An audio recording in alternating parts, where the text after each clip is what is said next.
میں مزید سن لیجئے کہ انسان کے جسم میں گناہ کرنے والے اعضاء 12 ہیں، 2 ہاتھ، 2 پاؤں، 2 کان اور 2 آنکھیں، یہ 8۔ پھر دماغ، زبان، دل اور شرمگاہ، 8 اور 4 12۔ یہ 12 اعضاء ہیں جو گناہ کرتے ہیں۔ اور اگر ہم کلمے کے حروف کو دیکھیں تو وہ بھی 12 بنتے ہیں۔ لا الہ الا اللہ، لا کے 2 حرف، الہ کے 3 حرف، اللہ کے 3 حرف اور اللہ کے 4 حرف، تو 4 اور 6 10 اور 2 12۔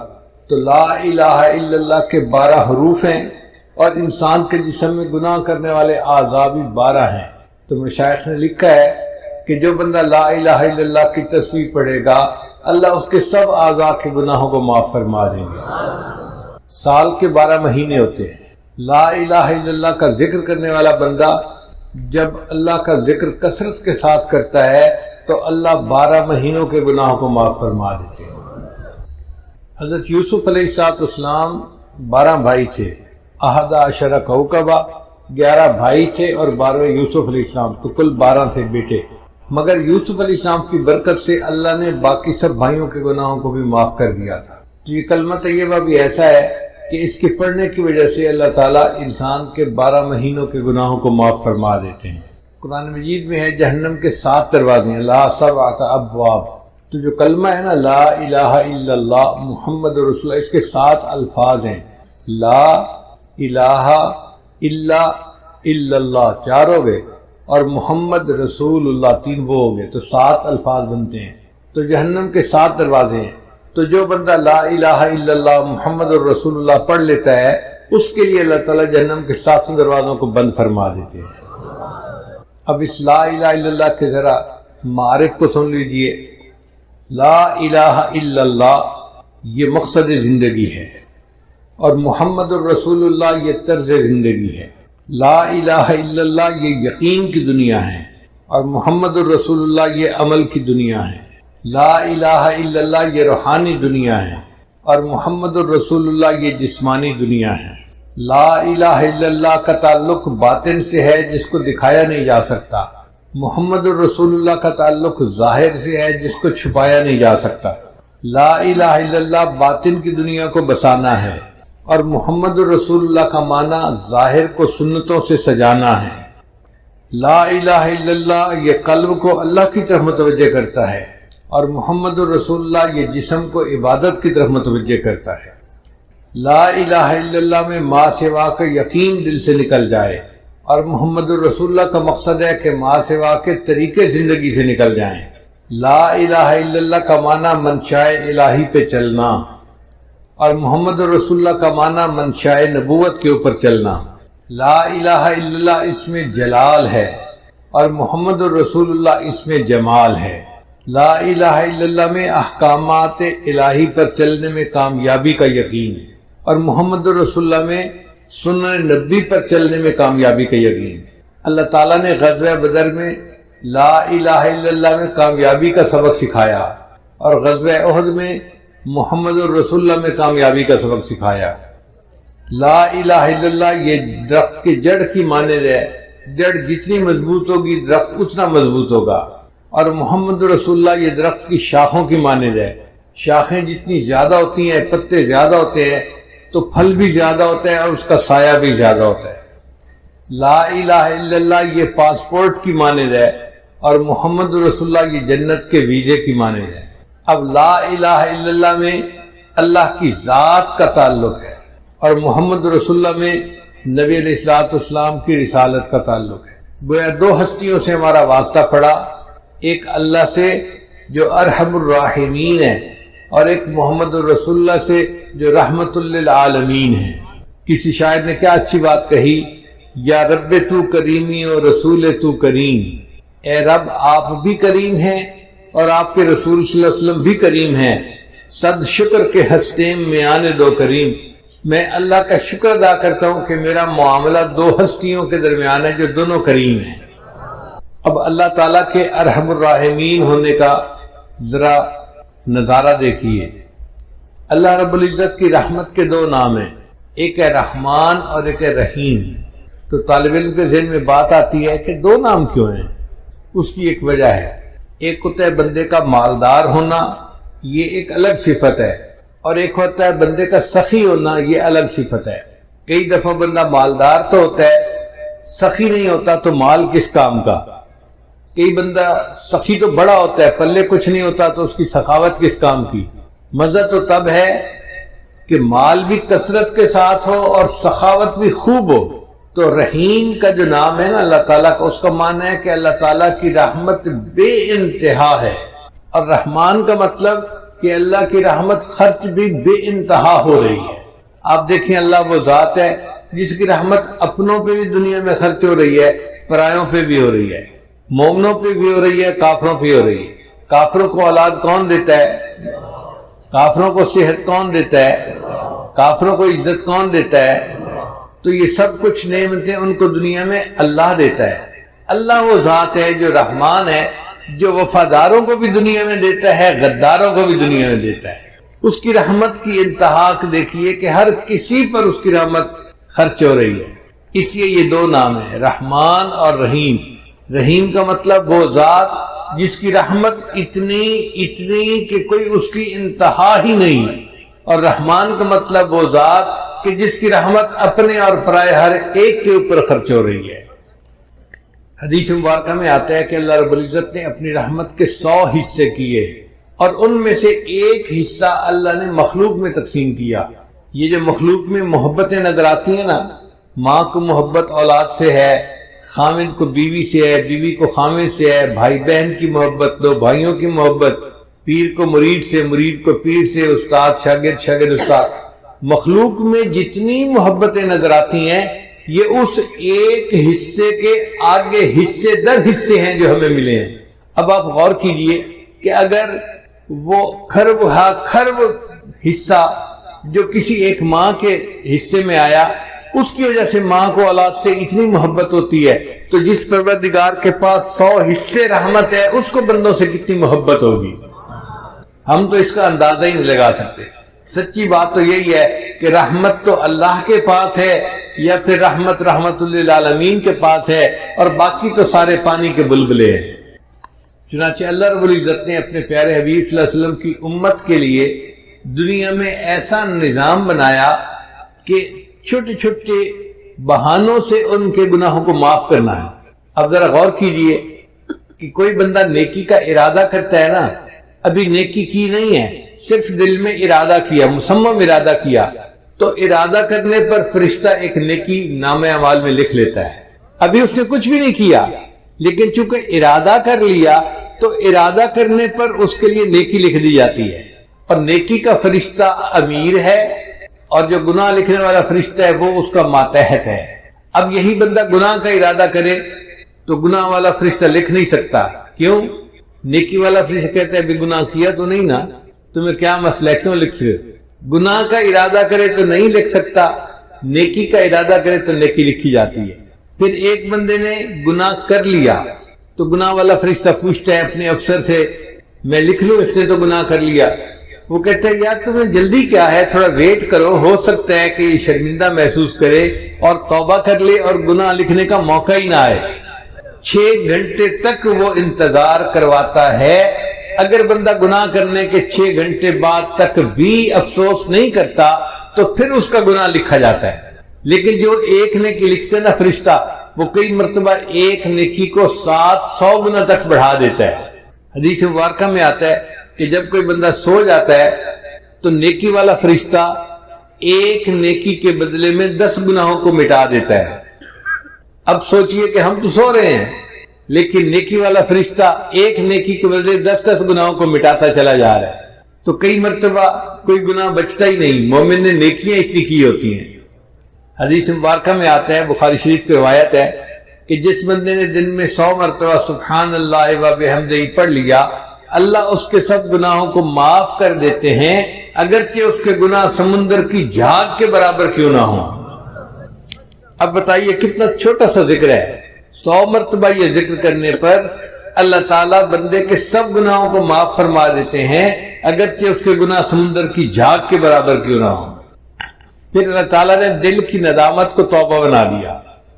ایک بندہ زبان سے کچھ نہیں بولتا، مگر غلطی کرنے کے بعد اپنے دل میں نادم ہوتا ہے تو الندم توبۃ، وہ جو دل میں نادم ہوا، شرمندہ ہوا کہ سوری مجھے ایسے نہیں کرنا چاہیے تھا، میں غلطی کر بیٹھا، یہ دل سے نادم ہونا ہی اس کی توبہ ہے، اس پر اللہ گناہ معاف فرما دیتے ہیں۔ تو دیکھیے اللہ تعالیٰ بہانے ڈھونڈ رہے ہیں نا بندے کے گناہوں کو معاف کرنے کی۔ پھر اللہ تعالیٰ نے توبہ کے قبول ہونے کے لیے کوئی شرط متعین نہیں کی کہ یہ شرط پوری کرو گے تو توبہ قبول کریں گے۔ بندے نے توبہ کی، اللہ نے فوراً قبول فرما لی۔ پھر جو بندہ بیمار ہو جاتا ہے تو بیماری کی وجہ سے اس کے گناہ معاف ہو جاتے ہیں۔ حدیث مبارکہ میں ہے کچھ لوگ بیمار ہوتے ہیں ان کے گناہ معاف ہو جاتے ہیں، اور جب بیماری سے صحت یاب ہوتے ہیں وہ اس طرح گناہوں سے پاک ہوتے ہیں جس طرح اس دن پاک تھے جب اس کی ماں نے ان کو جنم دیا تھا۔ بیماری کیا آئی؟ بندے کے لیے روحانی غسل کا سبب بن گئی۔ پھر دنیا میں کوئی پریشانی آتی ہے، مصیبت آتی ہے، بندے کو ٹھوکر لگے، گناہ معاف، حتیٰ کہ اگر اس کا چراغ جلتا ہوا بجھ جائے تو اس پر بھی گناہ معاف ہو جاتے ہیں۔ تو اتنی چھوٹی چھوٹی پریشانیوں پر اللہ گناہ معاف کرتے ہیں۔ ایسے لگتا ہے کہ اللہ کی رحمت تل گئی ہے کہ میں نے اپنے محبوب کے امتیوں کے گناہوں کو معاف کر دینا ہے۔ پھر کچھ لوگ گناہ کر لیتے ہیں مگر اس پر توبہ استغفار نہیں کرتے۔ اللہ تعالیٰ نے ایک اور سبب بنا دیا۔ حدیث مبارکہ میں آتا ہے کہ اللہ تعالیٰ مچھلیوں کو، پرندوں کو اور چیونٹیوں کو حکم فرماتے ہیں کہ تم ایمان والوں کے لیے استغفار کرو۔ وہ مچھلیاں پانی میں، پرندے ہوا میں اور چیونٹیاں اپنے بلوں میں مومنوں کے لیے استغفار کر رہی ہوتی ہیں، اور یہ تو زمین کی مخلوق تھی۔ اللہ تعالیٰ نے اس سے بھی اور بڑا کرم کیا، وَيَسْتَغْفِرُونَ لِمَنْ فِي الْأَرْضِ، اللہ فرشتوں کو حکم کرتے ہیں کہ جو مومن گناہگار خطا کر بیٹھے تم ان کے لیے استغفار کرو، میں گناہ معاف کر دوں گا۔ تو فرشتے بندوں کے لیے استغفار کرتے ہیں۔ پھر ایک دوسرے کی دعا پر اللہ تعالیٰ دوسرے دوست کے مغفرت فرما دیتے ہیں۔ پھر دیکھیے جمعہ کے دن اللہ تعالیٰ پورے ہفتے کے گناہوں کو معاف فرما دیتے ہیں۔ حدیث مبارکہ میں آتا ہے کہ رمضان مبارک میں اللہ تعالیٰ پورے سال کے گناہوں کو معاف فرما دیتے ہیں۔ جس بندے نے حج کیا یا عمرہ کیا، رجع کہ یوم ولدت امہ، وہ حج سے اس طرح واپس لوٹتا ہے جیسے اس دن گناہوں سے پاک تھا جب اس کی ماں نے اس کو جنم دیا تھا۔ اللہ اس طرح گناہوں سے بندے کو پاک کر دیتے ہیں۔ حدیث مبارکہ میں آتا ہے کہ جو عورت اپنے خامن سے حاملہ ہوتی ہے تو جس لمحے اس کو حمل ہوتا ہے زندگی کے پچھلے سب گناہوں کو اللہ معاف فرما دیتے ہیں۔ پھر وہ جب بچے کو جنم دیتی ہے تو بچے کو جس وقت جنم دیتی ہے دوبارہ اس کی زندگی کے سب گناہوں کو معاف کر دیا جاتا ہے۔ پھر وہ بچے کو دودھ دیتی ہے، پالتی ہے۔ اب یہ بچہ جب بولنے کے قابل ہوتا ہے، اگر یہ بچہ سب سے پہلے اللہ کا نام زبان سے نکالے، اللہ تیسری مرتبہ پھر اس کے زندگی کے سب گناہوں کو معاف فرما دیتے ہیں۔ تو اس سے تو پتہ چلتا ہے کہ اللہ تعالیٰ کی رحمت تل گئی ہے بندوں کے گناہوں کو معاف کرنے کے لیے۔ یعطیک ربک فترضی، اے میرے محبوب صلی اللہ علیہ وسلم، اللہ تجھے اتنا عطا کرے گا کہ تو راضی ہو جائے گا۔ ہمارے مرشد عالم اس کا ترجمہ یوں فرماتے تھے سمجھنے کے لیے کہ وَلَسَوْفَ يُعْطِيكَ رَبُّكَ فَتَرْضَى، اللہ تجھے اتنا دے گا کہ تو بس بس کرے گا۔ ہوتا ہے نا، آپ اپنے ایک برتن میں دودھ لے رہے ہیں اور دودھ ڈالنے والا اتنا ڈالتے ہے کہ وہ کنارے تک آ جاتا ہے تو لینے والا کہتا ہے بس بس بس بھائی۔ تو اس آیت کا ترجمہ یہی ہے، اللہ فرماتے ہیں میرے محبوب اللہ تجھے اتنا دے گا کہ تو بس بس کرنے لگ جائے گا۔ جب نبی علیہ السلام پر یہ آیت اتری تو نبی علیہ السلام نے فرمایا کہ اللہ نے مجھ سے وعدہ کیا ہے میں تجھے اتنا دوں گا کہ تو بس بس کرے گا، اور میں اس وقت تک راضی نہیں ہوں گا جب تک میرا آخری امتی بھی جنت میں نہیں چلا جائے گا۔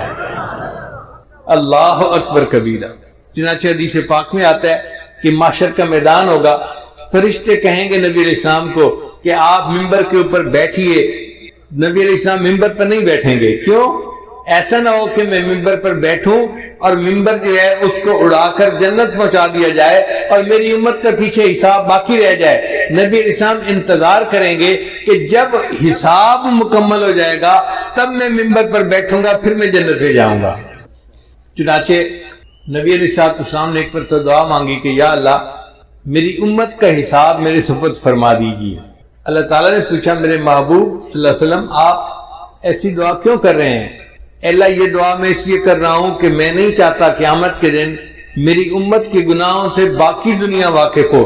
جب میں نے حساب لینا ہوگا تو میں حساب لے لوں گا اور کسی کو پتہ بھی نہیں چلے گا کہ میری امت کے کرتوت کیا تھے. تو اللہ تعالیٰ نے فرمایا میرے محبوب صلی اللہ علیہ وسلم آپ کی امت کا حساب میں ہی لوں گا، مگر میں اس طرح گناہوں کو معاف کروں گا کہ جب آپ کی امتی قیامت کے دن آئیں گے بڑے بڑے گناہ پہلے ہی معاف ہو چکے ہوں گے. تو دیکھیے سکرات موت سے گناہ معاف ہوتے ہیں، ضغطۂ قبر سے گناہ معاف ہوتے ہیں، قیامت کے دن کی جو وحشت ہوگی اس سے بھی امت کے گناہ معاف ہوں گے، اور امت جب نبی اسلام کے سامنے پیش ہوگی تو ان کے گناہ معاف ہو چکے ہوں گے. اور اگر کوئی رہ بھی گیا ہوگا تو حدیث پاک میں آتا ہے اللہ تعالیٰ ایک بندے کو بلائیں گے اور اس کے گرد نور کی چادر تان دیں گے، جیسے کنات لگا دی جاتی ہے نا، تو نور کی کنات لگ جائے گی. اب جب نور کی کنات لگ جائے گی تو باقی مخلوق کو کچھ پتہ نہیں چلے گا اندر کیا ہے، مگر اندر اللہ تعالیٰ اس بندے کو اس کے گناہ گنوائیں گے. یہ بھی گناہ کیا، یہ بھی کیا، یہ بھی کیا. وہ مانتا رہے گا حتیٰ کہ اس بندے کو یہ گمان ہوگا کہ آج میں جہنم سے نہیں بچ سکتا، میرا ایک ایک گناہ گنوایا گیا.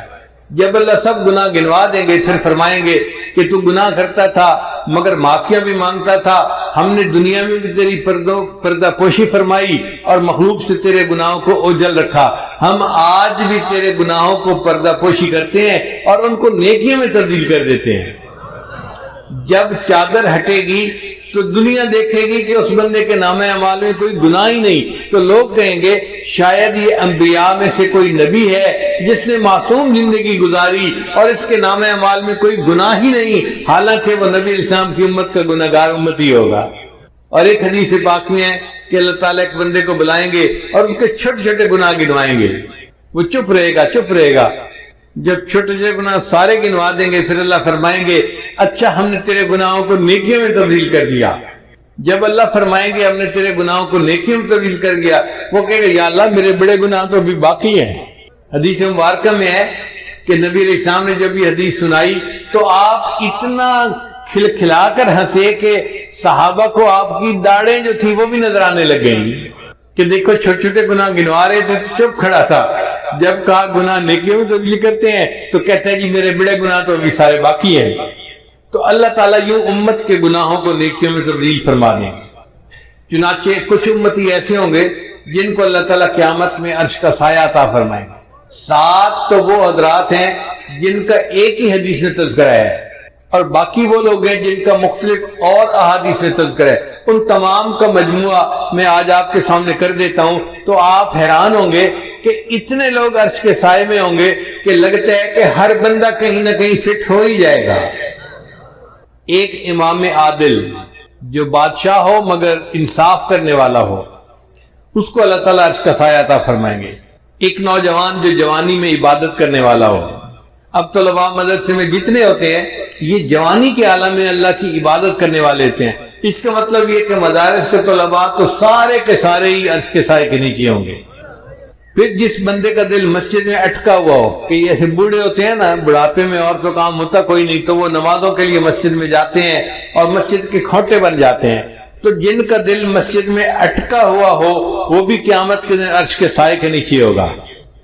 وہ 2 شخص جو اللہ کے لیے ایک دوسرے سے محبت کرتے ہوں گے، جیسے 2 طالب علم ہیں یا 2 پیر بھائی ہیں، اللہ کے لیے ایک دوسرے سے محبت، یا شیخ کو مرید کے ساتھ محبت ہوتی ہے یا مرید کو شیخ کے ساتھ، استاد کو شاگرد کے ساتھ، شاگرد کو استاد کے ساتھ، تو یہ دونوں بھی جنت کے سائے میں ہوں گے.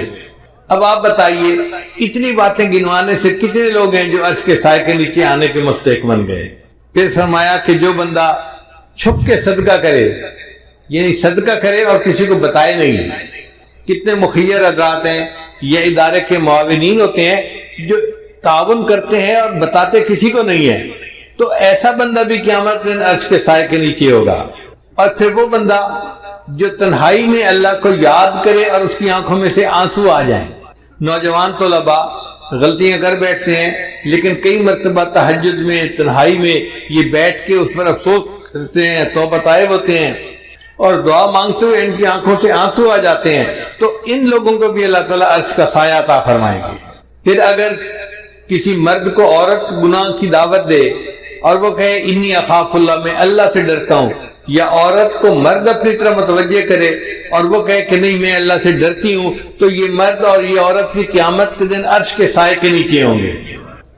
پھر اگر کسی بندے نے قرضہ لیا مگر قرضہ دینے میں اس کو مشکل ہو رہی ہے اور وہ اپنے قرضدار کو کہتا ہے کہ جی مجھے تھوڑی مہلت اور دے دو، تو قرضہ ادا کرنے میں مہلت دینے والا مقروض بندے کو یہ بھی قیامت کے دن عرش کے سائے کے نیچے ہوگا۔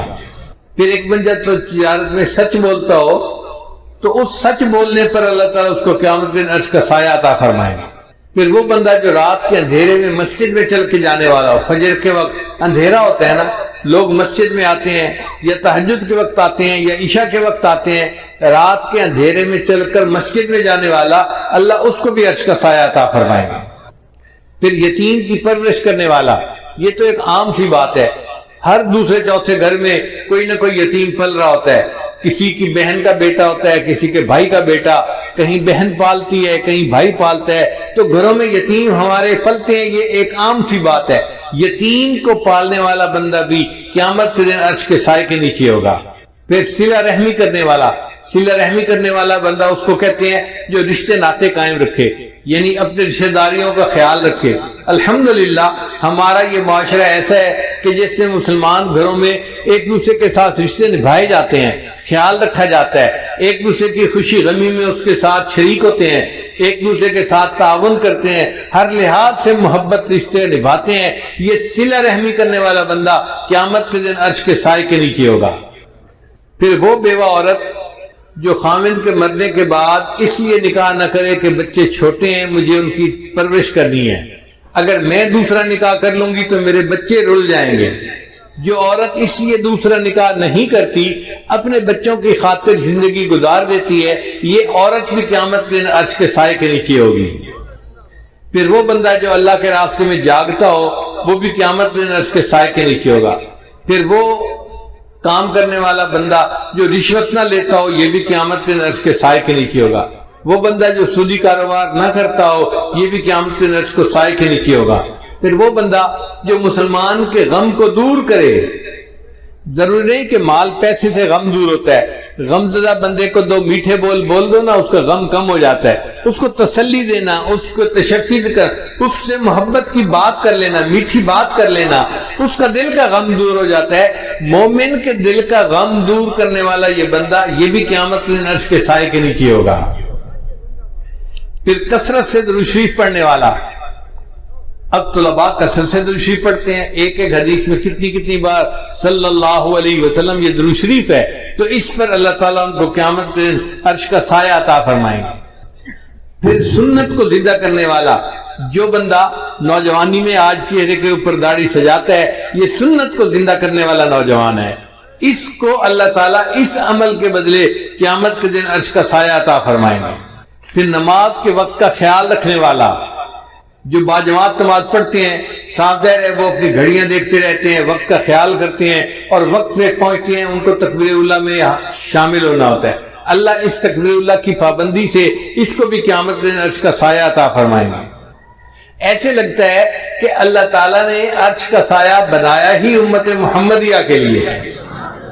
سچی بات تو یہ ہے کہ ہر بندہ کہیں نہ کہیں عرش کے سائے میں آنے والے لوگوں میں فٹ ہو جاتا ہے۔ تو رحمت للعالمین دیکھیے نبی الاسلام کی کہ انہوں نے اللہ سے دعائیں مانگی اور اللہ نے ان کی امت کے لیے ایسے آسانیاں فرما دی۔ نبی علیہ السلام امت کے لیے بہت دعائیں مانگا کرتے تھے۔ حدیث مبارکہ میں آتا ہے کہ نبی علیہ السلام نے ایک مرتبہ دریا کے کنارے نماز ادا فرمائی، سفر سے آ رہے تھے، تو جب آپ نے نماز پڑھی تو آپ نے دیکھا کہ ایک چڑیا آئی اور ریت کے 2-3 ذرات اس نے اپنی چونچ میں لیے اور دریا کے اوپر چل کے چلی گئی، پھر دوبارہ آئی، پھر اس نے 2-4 ذرات اپنی چونچ میں لیے، پھر اڑ کے چلی گئی۔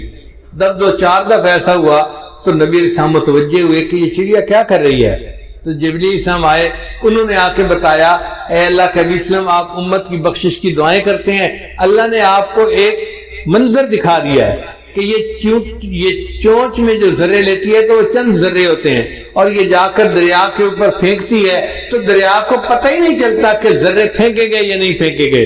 تو اللہ نے آپ کو دکھایا ہے آپ کی امت کے گناہ وہ ریت کے ذرات کی مانند ہیں، اور اللہ کی رحمت تو اس دریا کی مانند ہے، وہ ساری امت کے گناہوں کو بھی معاف کر دے تو دریا کو پتہ ہی نہیں چلے گا۔ کہتے ہیں کہ ایک مچھر کسی بیل کے سیٹ پہ بیٹھ گیا تھا، پھر اس نے اڑتے ہوئے اس سے سوری کی کہ سوری میں آپ کے سینگ کے اوپر بیٹھا رہا، تو بیل نے کہا او میاں مجھے تو پتہ بھی نہیں چلا کہ تو بیٹھا بھی تھا یا نہیں بیٹھا تھا۔ اگر مچھر کے وزن کا بیل کو پتہ نہیں چلتا تو ہمارے گناہوں کا اللہ کی رحمت کے سامنے کوئی حیثیت ہی نہیں ہے۔ اللہ چاہے تو سب کے گناہوں کو معاف فرما دے۔ اور اللہ تعالیٰ نے ایک وعدہ فرمایا ہے، یوم لا یخزی اللہ النبی والذین آمنوا معہ، قیامت دن اللہ تعالیٰ اپنے نبی علیہ السلام کو اور ان کے ساتھ جو ایمان لانے والے ہوں گے ان کو رسوا نہیں کرے گا۔ تو اللہ نے مومنوں سے وعدہ کیا ہے کہ وہ ان کو قیامت میں رسوا نہیں کرے گا۔ اب ہم نے کلمہ پڑھا الحمدللہ کہ ہم مومن ہیں، تو اب ہمارے دل میں یہ پکا گمان ہونا چاہیے اس کلمے کی وجہ سے اللہ تعالیٰ ہمیں قیامت میں رسوا نہیں فرمائیں گے، ہمارے عیبوں کی پردہ پوشی فرما کے عرش کا سایہ عطا کریں گے اور بالآخر ہمیں جنت عطا فرمائیں گے۔ علماء نے لکھا ہے کہ نکاح جو ہوتا ہے نا یہ ایجاب و قبول ہوتا ہے، دلہن کی طرف سے ایجاب اور خامد کی طرف سے قبول، تو وہ دلہن بن گئی۔ اسی طرح ایمان بھی ایجاب و قبول کی مانند ہے۔ جب نکاح ہوتا ہے نا تو دلہا دلہن کو لے کے اپنے گھر آ جاتا ہے کیونکہ ایجاب و قبول ہو چکا۔ جس نے کلمہ پڑھا ایمان لے آیا گویا اس نے اللہ کے ساتھ ایجاب و قبول کر لیا، اب اللہ اس بندے کو اپنے گھر جنت میں لے کر جائیں گے کلمے کی بنیاد پر۔ باقی عمل سارے ایک طرف رکھ دیں۔ جب تک بکے نہ تھے کوئی پوچھتا نہ تھا، جب تک بکے نہ تھے کوئی پوچھتا نہ تھا، تم نے خرید کر ہمیں انمول کر دیا۔ اللہ تعالیٰ قرآن میں فرماتے ہیں ان اللہ اشتری من المؤمنین انفسهم واموالهم بان لهم الجنہ، اللہ نے مومنوں سے ان کے جان اور مال کو جنت کے بدلے میں خرید لیا ہے۔ تو اللہ ہمیں خرید چکے ہیں، جب خرید لیا ہے تو پھر اب وہ ہمیں رد نہیں کریں گے۔ کسی شاعر نے کہا تو بعلم ازل مرادی دی، اے اللہ تو ازلی علم کے ساتھ مجھے دیکھتا ہے، دیدی آنکھ کے بعیب بخریدی، اے اللہ تو نے مجھے میرے عیبوں کے باوجود دیکھا اور مجھے پسند کیا، تبھی تو میرے ساتھ خرید کی ڈیل کی کہ میں نے بندوں سے ان کے جان مال کو خرید لیا ہے۔ تو بعلما ومن بعیبہما، اللہ تو وہی علم والا ہے اور میں وہی عیبوں والا ہوں، رد مکن آنچ خود پسندی دی، اللہ اس کو رد نہ کر جسے تو ایک دفعہ پسند کر چکا ہے۔ تو اللہ رب العزت کی رحمت کی کوئی انتہا نہیں۔ چنانچہ حضرت شیخ عبد القادر جیلانی رحمۃ اللہ علیہ نے اللہ تعالیٰ کی رحمت کا درس دیا اور 18 سال تک درس دیتے رہے، روزانہ درس دیتے تھے، ہزاروں لوگ مجمع میں آتے تھے، اور آپ اللہ کی رحمت کے اوپر درس دیتے دیتے 18 سال گزر گئے۔ ایک دن آپ نے اللہ تعالیٰ کے جلال پہ بھی درس دے دیا۔ اب لوگوں نے جو جلال پہ درس سنا تو وہ تو اتنا روئے کچھ بے ہوش ہو گئے اور کچھ ایک کی تو جان ہی نکل گئی۔ جب یہ منظر ہوا تو اللہ تعالیٰ نے الہام کیا عبد القادر جیلانی تو لوگوں کے سامنے میرے جلال کا تذکرہ کرتا ہے، یا اللہ میں نے 18 سال تیری رحمت کا تذکرہ کیا۔ اللہ نے جواب میں فرمایا تو عبد القادر کیا 18 سال میں میری رحمت ختم ہو گئی تھی؟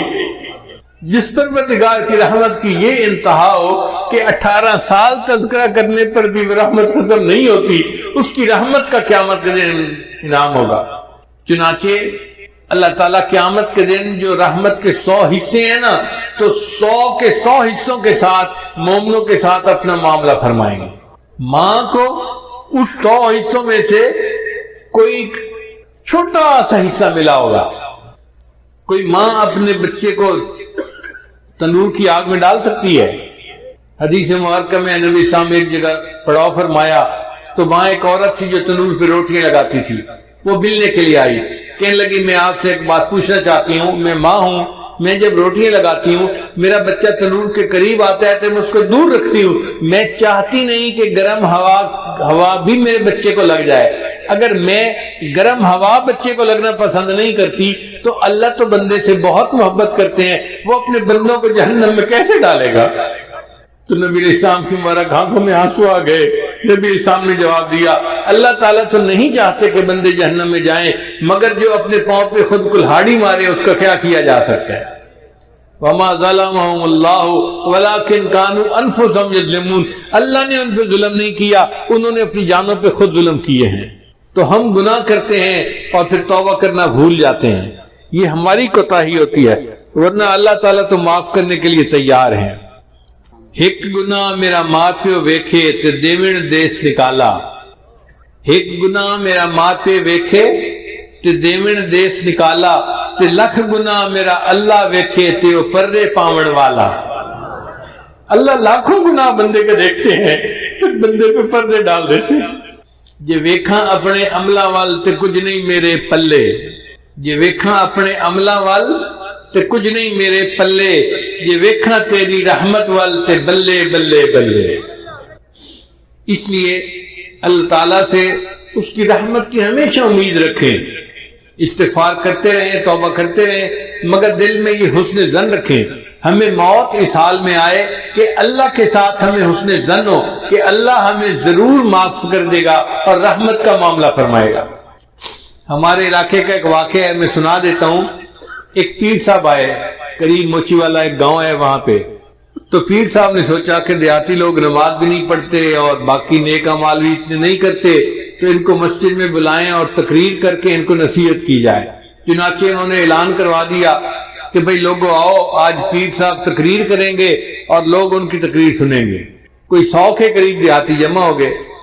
جب تقریر شروع ہونے لگی تو ایک بوڑھا سا اٹھا، کہنے لگا پیر صاحب میں ان پڑھ جاہل جٹ بتان ہوں، اگر مجھے کوئی بات سمجھ نہ آئے تو کیا میں سوال پوچھ سکتا ہوں؟ ان کا ہاں پوچھ لینا۔ اب پیر صاحب نے بیان شروع کیا۔ پیر صاحب نے بیان کرتے ہوئے موت کا تذکرہ کیا، پھر حشر کا تذکرہ کیا، پھر انہوں نے کہا کہ دیکھو پل صراط ہوگی جو بال سے زیادہ باریک اور تلوار سے زیادہ تیز ہوگی۔ ہم بھی اپنے بچپن میں اپنے والدین سے یہی سنا کرتے تھے کہ پل صراط ہوگی جو بال سے زیادہ باریک اور تلوار سے زیادہ تیز ہوگی۔ تو جب پیر صاحب نے یہ کہا نا تو وہ بوڑھا کھڑا ہو گیا، کہنے لگا پیر صاحب میں تو لگتا ہے ایک کوڑے۔ ان کا نہیں کتابوں میں لکھا ہوا ہے، فلاں کتاب میں فلاں کتاب میں۔ تو کہتے ہیں اچھا لکھے ہوئے کتابیں؟ انہوں نے کہا لکھے ہوئے ہے۔ اکھے پیر صاحب مڑ ان آنکھو چاہنا کہ اللہ سائیں دی پاٹ پاون دی نیت کا ہی نہیں۔ بھئی اگر بال سے زیادہ باریک ہے اور تلوار سے زیادہ تیز ہے تو پھر یوں کہو کہ اللہ تعالیٰ کی پار گزارنے کی نیت ہی نہیں ہے۔ خیر بات آئی گئی ہو گئی۔ پھر پیر صاحب نے تقریر شروع کی کہ بھئی نیکی کرو، گناہوں سے بچو، اگر نہیں نیکی کرو گے، گناہ کرو گے تو پہلے اللہ تمہیں دوزخ میں ڈالے گا اور جب سزا مل جائے گی اس کے بعد پھر تمہیں جنت میں اللہ تعالیٰ ڈالے گا۔ جب انہوں نے یہ بات کی تو بوڑھا پھر کھڑا ہو گیا، پیر صاحب میں نے لگتا ہے ایک کوڑے۔ ان کا بھئی وہ کیسے؟ کہنے لگا پیر صاحب گل دسو، میرے گھر جو پڑا آوے تو میں انہوں 5-7 لتر مارا، موڑا کھاں بھجیا ککڑ کھا لے اور کھا لئی سی۔ اور پیر صاحب اللہ جنہوں بخشنے اس بخش ہی چھوڑنے اس کو ہی نہیں سزا دے گی اس نے۔ تو جیسے اس بوڑھے کو اللہ کی رحمت کے ساتھ اس نے ظن تھا نا کہ اللہ نے جب بخشنا ہے تو بخش ہی دینا ہے، اللہ کی رحمت کا اتنا ظہور ہوگا کہ ہمارے اندازے سے باہر۔ حضرت قاری محمد طیب رحمۃ اللہ لکھتے ہیں کہ اتنا ظہور ہوگا، اتنا ظہور ہوگا کہ ایک موقع آئے گا شیطان سر اٹھا کر دیکھے گا شاید میری بھی بخشش ہو جائے گی، شیطان کو بھی امید لگنے لگے گی کہ شاید میری بھی بخشش ہو جائے، اتنا اللہ کی رحمت کا ظہور ہوگا۔ مفسرین نے لکھا ہے کہ اللہ تعالیٰ بندوں کا حساب تو لیں گے جو ان کے حق ہیں، جب سب سے بندوں کے حساب حقوق العباد کا حساب لے لیا جائے گا تو فرشتے کہیں گے اللہ حقوق العباد کا حساب ہو چکا، اب صرف حقوق اللہ باقی ہیں۔ اللہ فرمائیں گے اچھا اگر صرف میرے حق باقی ہیں نا تو میں کریم ہوں، مجھے حساب لیتے ہوئے حیات ہی ہے، جس نے کلمہ پڑھا اس کو کہو کہ وہ چلا جائے جنت میں۔ ربما یود الذین کفروا لو کانوا مسلمین، یہ وہ وقت ہوگا جب ہر کافر دل میں یہ تمنا کرے گا کاش میں نے بھی کلمہ پڑھا ہوتا۔ اس وقت ہمیں احساس ہوگا کہ یہ کلمہ کتنی بڑی نعمت ہے جس کے پڑھنے پر اللہ نے ہمارے لیے جنت کے دروازے کھول دیے۔ ایک بزرگ لکھتے ہیں کہ قیامت کے دن اللہ تعالیٰ گناہگاروں میں اپنی رحمت کو تقسیم کریں گے تو فرشتے پوچھیں گے یا اللہ اب کس بندے کو کتنی رحمت دینی ہے؟ تو ہو سکتا ہے اللہ تعالیٰ قانون یہ بتا دے کہ بھئی جس کے گناہ جتنے زیادہ ہیں اس کو رحمت بھی اتنے ہی حساب سے دے دو، تو جو زیادہ گناہ گار ہوں گے نا اس کو زیادہ رحمت میں سے حصہ ملے گا۔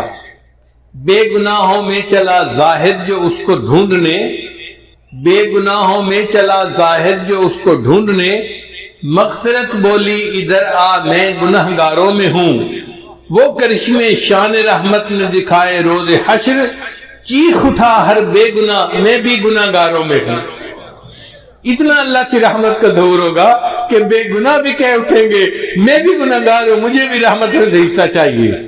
چنانچہ حضرت معاذ رضی اللہ عنہ کہتے ہیں کہ نبی علیہ الصلوۃ والسلام نے مجھے بلا کر کہا کہ اے بچے، کیا تم جانتے ہو کہ اللہ کا بندوں پر کیا حق ہے اور بندوں کا اللہ پر کیا حق ہے؟ وہ کہتے ہیں کہ میں نے کہا کہ اللہ کے رسول آپ مجھے بتا دیجئے۔ فرمانے لگے کہ اللہ کا بندوں پر یہ حق ہے کہ بندے اس کے ساتھ کسی کو شریک نہ بنائیں، توحید کے اوپر پکے رہیں، اور جو بندہ توحید کے اوپر پکا رہے اس کا حق اللہ پہ یہ ہوتا ہے کہ اللہ اس کو جنت عطا فرما دے۔ ما من احد یشہد اللہ الہ الا اللہ وان محمد رسول اللہ صدقا من قلبہ الا حرمہ اللہ علی النار، یہ بخاری اور مسلم کی روایت ہے کہ جو بندہ دل کی سچائی کے ساتھ لا الہ الا اللہ محمد رسول اللہ پڑھ لیتا ہے اللہ تعالیٰ دوزخ کی آگ اس کے اوپر حرام کر دیتے ہیں۔ ایک مرتبہ سیدنا ابو ہریرہ نے دیکھا کہ نبی علیہ السلام گھر پہ نہیں تھے تو وہ ڈھونڈنے کے لیے نکلے۔ بنی نجار کا ایک باغ تھا تو اس کے اندر نبی علیہ السلام تشریف فرما تھے، اور اس باغ کا جو پانی تھا نا وہ ایک کھالی کے ذریعے سے باہر نکلتا تھا، وہاں سے دیوار تھوڑا ٹوٹی ہوئی تھی۔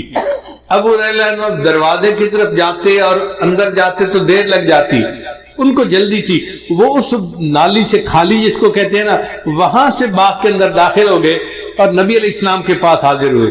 تو نبی علیہ السلام نے فرمایا کہ ابو ہریرہ من قال لا الہ الا اللہ دخل الجنہ، جس نے لا الہ الا اللہ کہہ دیا وہ جنت میں سیدھا جائے گا۔ تو ابو ہریرہ نے کہا اے اللہ کے بسم میں لوگوں کو بتا دوں؟ فرمایا ہاں بتا دو۔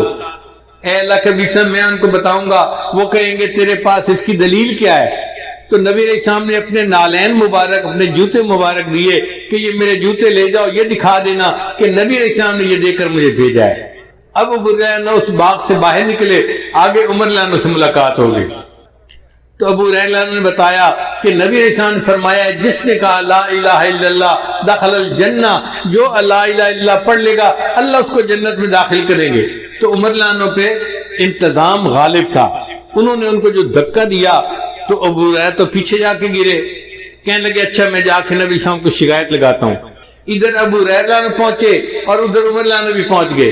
ابو ہریرہ نے بتایا کہ اللہ کے نبی میں نے ان کو بتایا تھا تو انہوں نے مجھے دھکا دیا اور میں گر گیا۔ تو نبی علیہ السلام نے پوچھا عمر تو نے ایسا کیوں کیا؟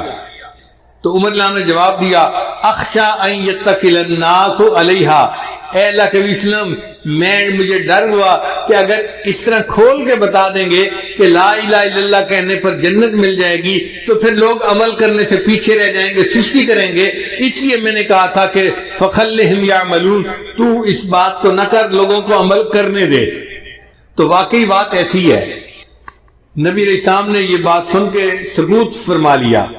ایک واقعہ میں نے کتابوں میں پڑھا تھا حضرت شبلی رحمۃ اللہ علیہ کا، لیکن میں اس کو نقل کرنے سے ڈرتا تھا۔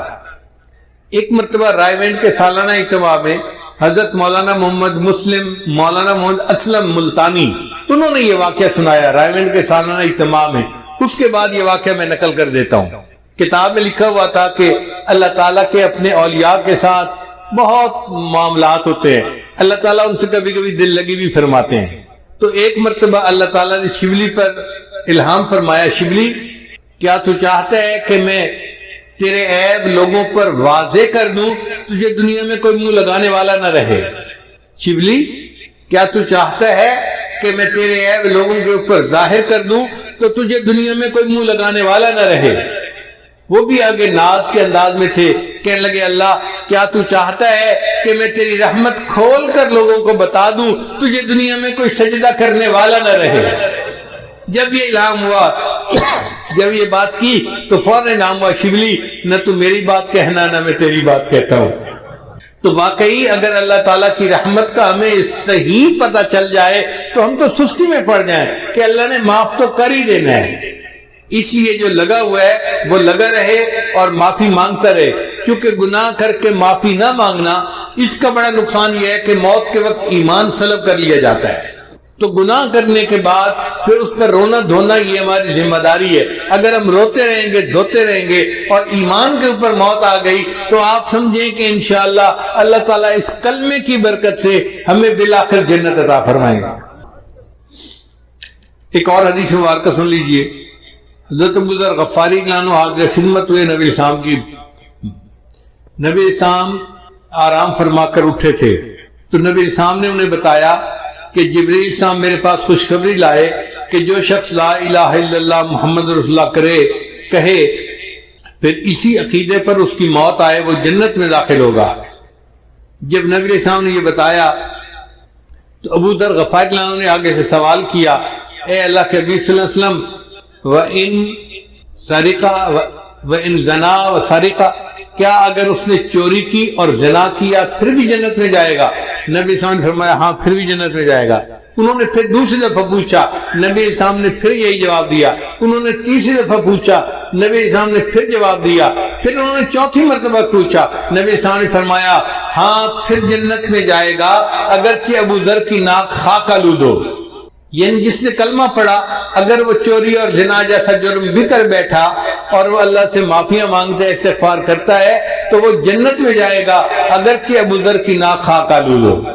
اس کا مطلب یہ کہ یہ کلمہ ایسی نعمت ہے کہ اگر ہم اللہ کے ساتھ حسن ظن رکھیں گے، اللہ کی رحمت کی امید دل میں رکھیں گے اور اللہ سے مانگتے رہیں گے تو کلمے کی برکت سے اللہ ہمیں جنت عطا فرمائے گا. اس لیے کہتے ہیں اللہ جتنی تیری بڑی ذات اتنی بڑی میری آس. اللہ یہ فکرہ ذرا ذہن میں ایک دفعہ کہہ دیجئے، اللہ جتنی بڑی تیری ذات اتنی بڑی میری آس.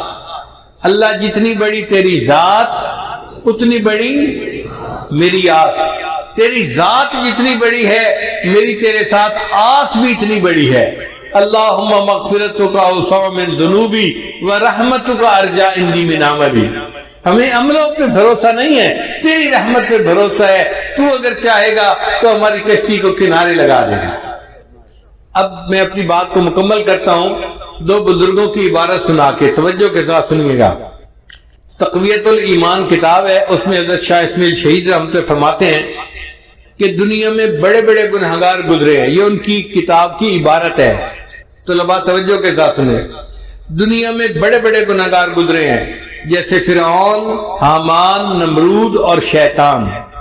جیسے فرعون، حامان، نمرود اور شیطان.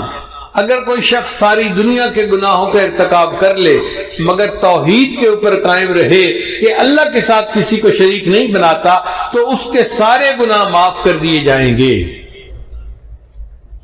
یعنی بندہ توحید کے اوپر پکا رہے، ساری دنیا کے گناہ بھی اگر کر لے اللہ اس توحید کی برکت سے اس کے سارے گناہوں کو معاف فرما دیں گے. اور دوسرے بزرگ ہیں حضرت مجد لسانی رحمت اللہ علیہ، وہ اپنے مکتوب میں فرماتے ہیں اور عجیب لکھتے ہیں.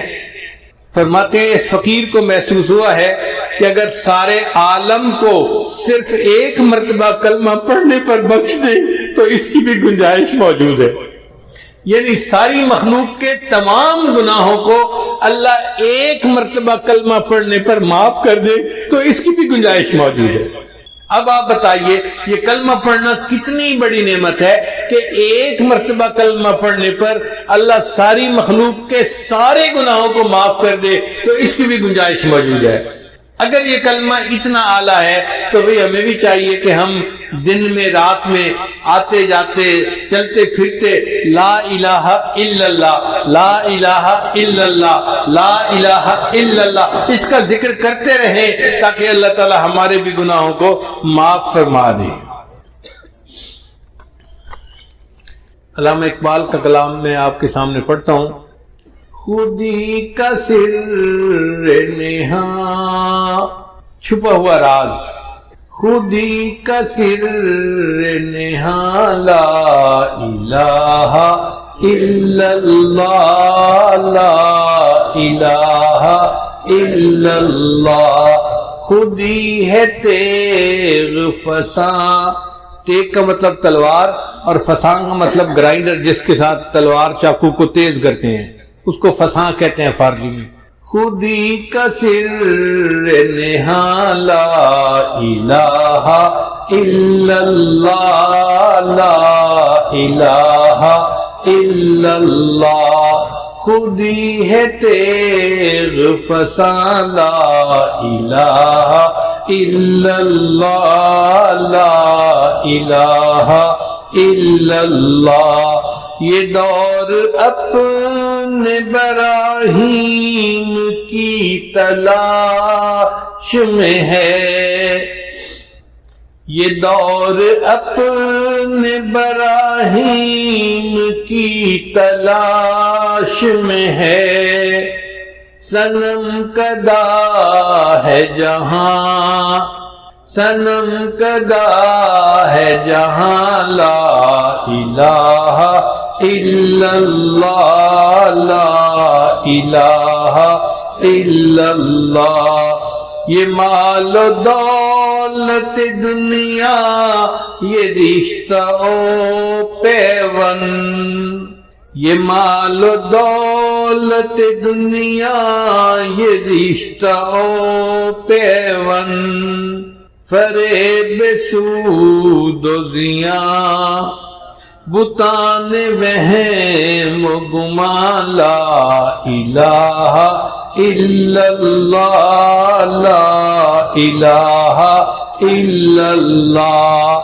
کیا ہے تو نے متاع غرور کا سودا، کیا ہے تو نے متاع غرور کا سودا، فریب سود و زیاں لا الہ الا اللہ لا الہ الا اللہ۔ اور یہ شعر تو بہت ہی ان کا عظیم ہے۔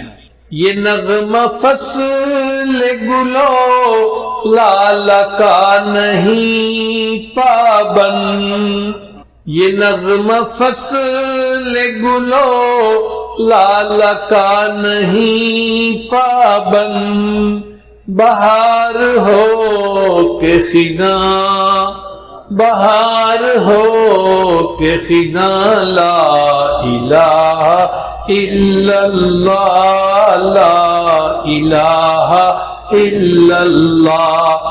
اگر